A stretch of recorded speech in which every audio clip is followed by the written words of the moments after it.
हमारे बाप दादा जो करते चले आ रहे हैं वो हम करते रहेंगे। वही बात लौट फिर के आती रहती है कि मौलाना साहब क्या किया जाए, कब्रिस्तान में दुआ करना कैसा है? किसी आदमी के मर जाने के बाद किसी मौलाना के साथ उसके घर पे जाकर भोज खाने के बाद दुआ करना उसकी मग़फ़िरत की, ये कैसा है? वही पुराने घिसे पिटे सवाल जो हम 15-20 साल से इन इलाकों में आके बोलते जा रहे हैं, वही सवाल, और आज तक हम उनको खत्म करने के लिए तैयार नहीं होते हैं। ये हमारी बेशर्मी का हाल है, ये हमारी बेशर्मी का हाल है।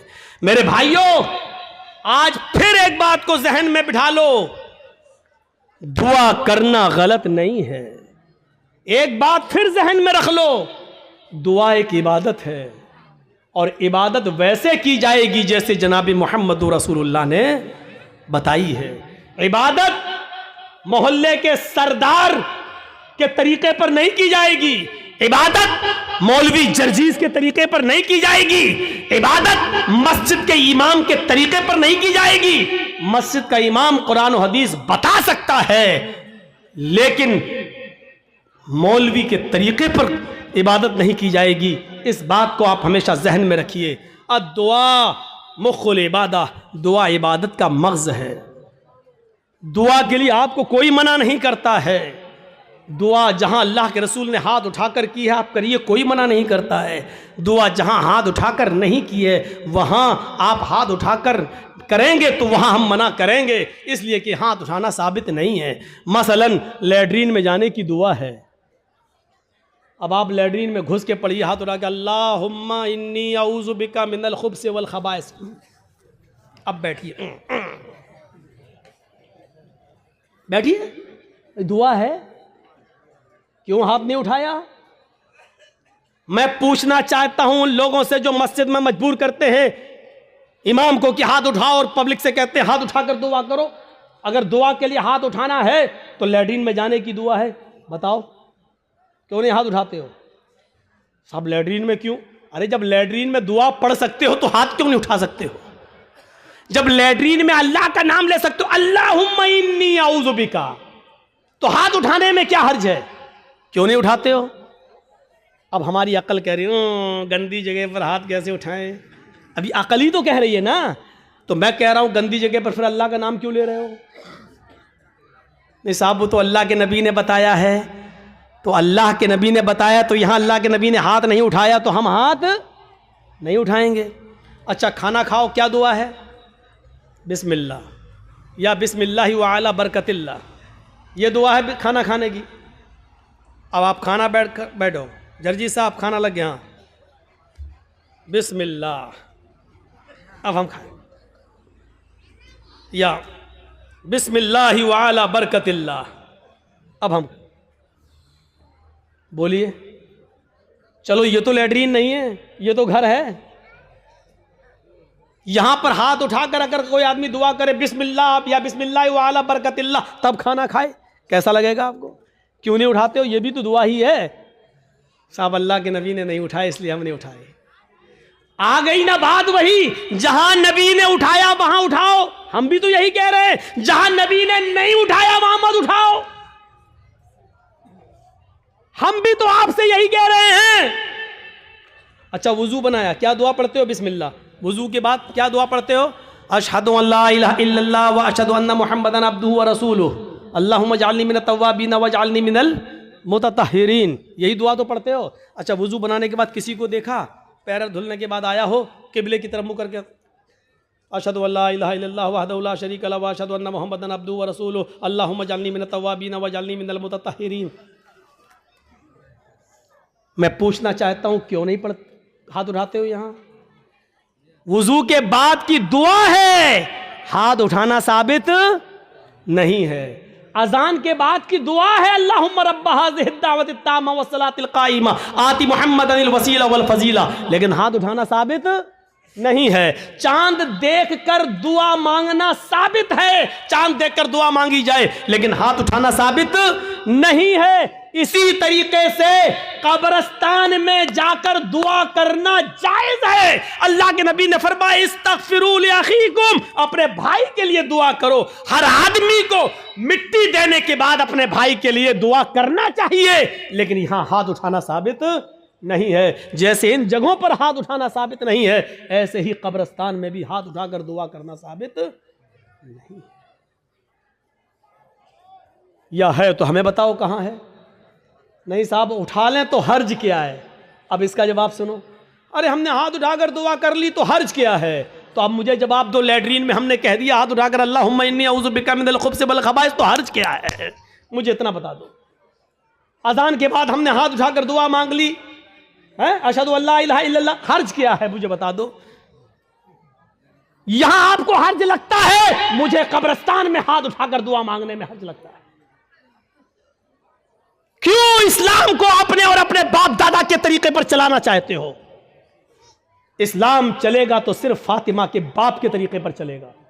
इस्लाम न तुम्हारे तरीके पर चलेगा, न मेरे, न तुम्हारे बाप के तरीके पर चलेगा, न मौलवी जर्जीज के बाप के तरीके पर चलेगा। इस्लाम चलेगा तो जनाब मोहम्मद रसूलुल्लाह के तरीके पर चलेगा। आपको नमाज पढ़ने के बाद दुआ से कोई नहीं रोकता। यकीन मानिए, नमाज पढ़ने के बाद आप दुआ करिए, हम आपको नहीं रोकते हैं। अच्छा अमल है नमाज पढ़ना, और नमाज के बाद दुआ मांगना अच्छा अमल है। मांगिए मांगिए, मना नहीं किया जा रहा है, लेकिन यहां अल्लाह के रसूल से हाथ उठाकर दुआ मांगना और नबी के हाथ उठाने के बाद सहाबा का हाथ उठाना और नबी का हाथ चेहरे पर फेर कर पहनना और उसके बाद सहाबा का भी हाथ चेहरे पर फेर लेना, नबी का दुआ मांगना और सहाबा का उस दुआ पर आमीन आमीन कहना, यहां नमाज के बाद साबित नहीं है। इसलिए आपको भी ऐसा नहीं करना है। अकेले आप जितनी लंबी दुआ मांगना चाहे मांगे। आपकी बेटी बड़ी है, शादी के रिश्ते आते टूट जाते हैं, नमाज के बाद दुआ मांगिए, अल्लाह मेरी बेटी को कोई दीनदार रिश्ता अता फरमा दे। आपकी रोजी रोटी में बरकत नहीं, अल्लाह मुझे मेरी रोजी रोटी में बरकत दे। आपको जितनी दुआ मांगना मांगो, ये 2 मिनट वाली दुआ को रस्म मत बनाओ मेरे भाई। इमाम साहब ने कहा अस्सलाम वालेकुम रहमतुल्लाह, अस्सलाम वालेकुम रहमतुल्लाह, अल्लाहुम्मा आमीन आमीन, पीछे कर आमीन आमीन आमीन आमीन। अबे ये कौन सी दुआ है। और 2 मिनट में ला इलाहा इल्लल्लाह मुहम्मदुर रसूलुल्लाह, 2 मिनट में तेरी भी जरूरत पूरी हो गई, 2 मिनट में उसकी भी हो गई। वहां इमाम कह रहा अल्लाह मेरी रोजी रोटी में बरकत दे, आप कह रहे हैं आमीन। अरे फायदा तो इमाम का हो रहा, आपका क्या हो रहा है मुझे बताओ। वो इमाम तो अपनी दुआ कर रहा है?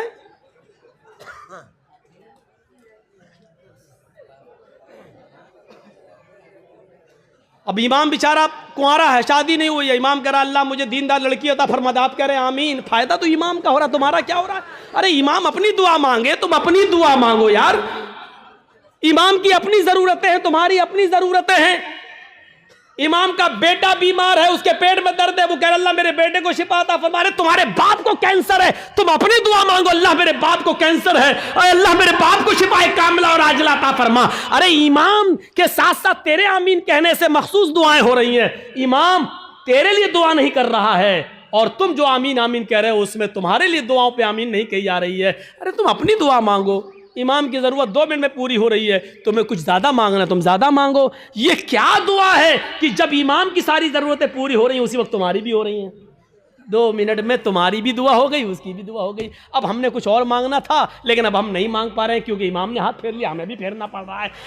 अब हमें कुछ और मांगना है। मेरी बीवी हमें कुछ समझती ही नहीं है, अब कह अल्लाह मेरी बीवी को मेरा फर्मा बरदार बना दे। अब इमाम तो हाथ फेर चुके हैं, अब कैसे दुआ मांगे। अब मांगना चाह रहे हैं लेकिन हाथ गिर भी नहीं रहे, लेकिन मजबूरी में फेरना पड़ रहा है। अब फेरना पड़ा, अब मुंह में कहना पड़ रहा अल्लाह मेरी बीवी को हिदायत दे। इसको आदत मत बनाइए मेरे भाई। दुआ को हम मना नहीं कर रहे हैं, नमाज के बाद भी दुआ को मना नहीं कर रहे हैं। दुआ को हम सिर्फ इसलिए मना कर रहे हैं कि सलाम फेरने के बाद आदमी आज़ाद हो गया है। वो अपनी दुआ मांगे, आप अपनी दुआ मांगिए। वो 2 मिनट मांगो, 5 मिनट मांगो, 10 मिनट मांगो, 15 मिनट मांगो, आधा घंटा मांगो। और दुआ तो मेरे भाइयों मजमे में है, सही बताऊं तो दुआ का हक अदा ही नहीं होता है। दुआ का हक अदा तो तन्हाई में होता है, जब कोई ना देख रहा हो, 2 रकात नमाज पढ़ के अपने आप को सबसे छिपा कर, रो रो कर, आंखों से आंसू बहा बहा कर दुआ की जाए, तब दुआ का मजा कुछ और है। मेरे भाइयों, ये दुआ का मजाक है। अल्लाह गांव में बहुत ज़्यादा लफड़ा, अल्लाह मेरे गांव में बरकत दे, अल्लाह मेरे चौधरी को समझा दे, अल्लाह मेरे ये आमीन आमीन मोहम्मद रसूलुल्लाह, ये दुआ का मजाक है यार, मत बनाओ मजाक। इतना मजाक दुआ का कभी नहीं बनाया गया जितना हम दुआ का मजाक बना रहे हैं। हाथ उठाकर भी मांग सकते हो, लेकिन अकेले तन्हा। कब्रिस्तान में दुआ मांगने का हुक्म है और हर शख्स को दुआ मांगना चाहिए, लेकिन वहां हाथ उठाना साबित नहीं है। वहां सिर्फ हुक्म यह इस्तगफिरू लिअखीकुम, अपने भाई के लिए दुआ करो, सिर्फ दुआ है। अगर हाथ उठाना होता तो अल्लाह के नबी कहते अपने भाई के लिए दोनों हाथ उठाकर दुआ करो, और यह आता कि अल्लाह के रसूल ने फला फला के दफनाने के बाद आपने दोनों हाथ उठाकर दुआ की है, आता हदीस में, लेकिन हदीस की किसी किताब में नहीं आया अल्लाह के रसूल ने किसी भी सहाबी को दफन करने के बाद अपने हाथों को उठाकर दुआ की हो, कहीं नहीं आता है। हाँ, ये आया कि अल्लाह के रसूल ने कब्र में सहाबी को दफन करने के बाद सहाबा से फरमाया इस्तगफिरू लिअखीकुम, अपने भाई के लिए दुआ करो। आप चाहते तो कह सकते थे मैं दुआ कर रहा हूं, आप लोग आमीन आमीन बोलो, अल्लाह जिसका इंतकाल हुआ उसके रूह को आला इल्लीन के अंदर जगह अता फरमा, अल्लाह उसके पसमानदगान को सब्र जमील अता फरमा। आप चाहते तो कब्रिस्तान में सब दुआ कर सकते थे, लेकिन आपने न की ऐसे, और न लोगों ने आमीन कहा, बल्कि आपने सबको हुक्म दिया कि तुम अपने भाई के लिए दुआ करो, यानी तुम अपनी दुआ करो, हम अपनी दुआ कर रहे हैं। दुआ सब करें लेकिन अलग अलग करें, और हाथ उठाना यहां साबित नहीं है, इसलिए हाथ ना उठाया जाए। सीधी सी बात है। अब फिर हुक्म यह है कि आप किसी भी मैयत के लिए कभी भी किसी भी वक्त दुआ कर सकते हैं, लेकिन चंद लोगों को इकट्ठा करके मैयत के घर जाकर उसको सब्र की तलकीन करने के बाद, भोज वोज खाने के बाद या दुआ करने के बाद भोज खिलाया जाता है। मुझे नहीं मालूम आपके यहां क्या होता है। और वहां घर पे जाने के बाद फिर इमाम साहब दुआ करते हैं और उस घर के सब लोग आमीन आमीन कहते हैं। मेरे भाइयों, बिदात है, बिदात है, बिदात है। इस बुरी रस्म को बंद करिए, इस नौटंकी को बंद कीजिए। मैं इसको नौटंकी कहता हूं। इस नौटंकी को बंद कीजिए, दुआ आप कीजिए। अरे बीवी, अगर शौहर मर गया है तो बीवी शौहर के लिए दुआ करे, बाप मर गया तो बेटा शौहर अपने बाप के लिए दुआ करे। अरे सदका जारिया सबसे बेहतर यही है कि बेटा अपने बाप को अपनी दुआओं में याद रखे, कुछ दुआएं अपने लिए मांगे, फिर कहे अल्लाह मेरे वालिद को की कब्र को नूर से भर दे, अल्लाह मेरे वालिद की मग़फ़िरत फरमा, अल्लाह मेरे माँ बाप के गुनाह को की बख्शिश फरमा, अल्लाह उनकी लग़्ज़िशों को माफ़ फरमा दे, अल्लाह तो उनको जन्नतुल फिरदौस में जगह अता फरमा। ये है दुआ। बीवी शौहर के लिए दुआ करे, बेटा बाप के लिए करे, बाप बेटे के लिए करे, भाई बहन के लिए करे, बहन भाई के लिए करे। किसने मना किया है? आप जा रहे हैं कब्रिस्तान, जाइए, रोज जाकर दुआ करिए, कौन मना कर रहा है? हफ्ते में एक दिन जाकर दुआ कीजिए, कौन मना कर रहा है? महीने में एक दिन जाइए और अपने बाप के लिए हाथ उठाकर नहीं, हाथ छोड़कर कब्र पर खड़े होकर कब्र के पास दुआ मांगी, कौन रोकता है? नहीं। लेकिन आप पूरे साल ना जाएं, सिर्फ ईद के दिन ईद की नमाज पढ़ने के बाद कब्र पर जाकर दुआ मांगे और इसको मामूल बना लें, यह गलत है। आप किसी दिन को मुतय्यन करके दुआ करेंगे तो वही चीज बिदअत हो जाती है। आप आज मांग लीजिए, कल मांगिए, 2-4 दिन बाद मांग लीजिए, मुतय्यन मत करिए, रोज दुआ मांगिए कब्र पे जाके, कोई मना नहीं करता है। और कब्र पे जाके दुआ इसलिए मांगने जाइए आप कि वहां जाएंगे तो आपको अपनी मौत याद आएगी, वरना दुआ मांगने के लिए कब्र पे जाना जरूरी नहीं है। दुआ के लिए आप अपने घर से भी दुआ कर सकते हैं। मेरे भाइयों, मेरे बाप इटावा में हैं और मेरे पास फ़ोन आ जाए और वो बीमार, मैं इस जलसे में भी दुआ कर सकता हूँ। आपके डिस्ट्रिक्ट मालदा में रहकर क्या मेरे लिए दुआ करो। आप आपसे भी कह सकते हैं कि मेरे वालिद के लिए दुआ करो कि अल्लाह ताला में जर्जी साहब के वालिद को शिफाए कामिला और आजिला अता फरमाए। कोई बुराई की बात नहीं है। दुआ के लिए किसी के घर जाकर ही दुआ की जाए या कब्रिस्तान जाकर दुआ की जाए, ये ज़रूरी नहीं है, लेकिन अगर आप जाएंगे तो आपको अपनी मौत भी याद आएगी कि एक दिन हमको भी इस जगह आना है, इसलिए आप अगर जाते हैं तो ठीक है। इसी तरीके से मेरे भाइयों याद रखिएगा, कोई भी काम हो अगर शरीयत की रोशनी में ठीक है तो करेगा। बहुत से लोग क्या करते हैं, बेटे का खतना हो रहा है, खाना दावत कहते हैं, साहब हाँ आज दावत है आपकी, किस बात की दावत? बच्चे का खतना करा रहे हैं।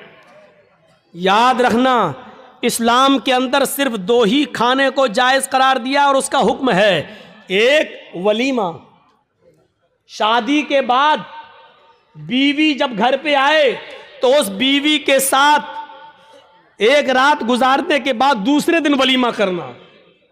बहुत से लोग ये कहते हैं कि बीवी के साथ जब तक मुजामियत या हम बिस्तरी न कर ली जाए वलीमा नहीं, बीवी आ गई, रात आप उसके साथ बैठ गए, 2-4 गुफ्तगू हो गई, बातें हो गई, बस हो गया, उसके बाद सुबह होकर आप वलीमा कर सकते हैं, जायज़ है आपके लिए। अगर सोहबत और हम बिस्तरी हो जाए तो और अच्छी बात है, ठीक है, उसके बाद दुआ करिए और वलीमा करिए, ठीक। एक तो वलीमा सुन्नत है। दूसरी बात सुन लीजिए, लड़की वाले के यहाँ खाने का कोई सबूत नहीं है, जिसको चोर और डाकू बन के जाना हो वो जाए। लड़की वाले को न खिलाने का हुक्म है, न लड़की वाले के यहाँ जबरदस्ती बैठकर खाने का हुक्म है, न शरीयत ने लड़की वाले को खिलाने का मुकल्लफ बनाया है, वलीमे को सुन्नत कहा है। एक सहाबी अल्लाह के नबी के पास आए, आपने देखा उनके कपड़ों पर कुछ पीलापन है, जाफरान लगी हुई है, खुशबू आ रही है, आपने कहा ये क्या? कहा अल्लाह के नबी शादी कर ली। अच्छा, सैयबा से या बाकिरा से, कुंवारी या शादीशुदा थी, तलाकशुदा? कहा अल्लाह के नबी बाकिरा तो नहीं है, कुंवारी, लेकिन हाँ एक बेवा से शादी की जिसका शौहर इंतकाल हो चुका। ऐसा क्यों किया? कुंवारी से शादी करते। कहा अल्लाह के नबी मेरे माँ बाप का इंतकाल हो चुका है और वो इस दुनिया में नहीं है, मेरी छोटी छोटी बहनें हैं, मेरी छोटी छोटी बहनें हैं, मैंने सोचा कि एक ऐसी औरत से निकाह करूं जिसको बच्चे पालने की महारत हो, तजर्बा हो, ताकि वो मेरी बहनों की अच्छी तरबियत कर सके, इस मकसद से मैंने शादी की। आपने कहा अच्छा कोई बात नहीं, वलीमा किया? कहा नहीं। आपने कहा वलीमा करो, देखिए हुक्म है, औलिम वलौ बिशातिन, वलीमा करो, अगर ज़्यादा ताकत नहीं तो एक बकरी ही का करो, लेकिन करो।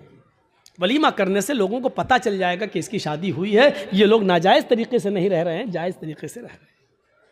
वलीमे का हुक्म है, वलीमा करना चाहिए। एक ये खाना, उसका हुक्म मौजूद है। और दूसरा अकीका। अकीके की 2 शक्लें होती हैं।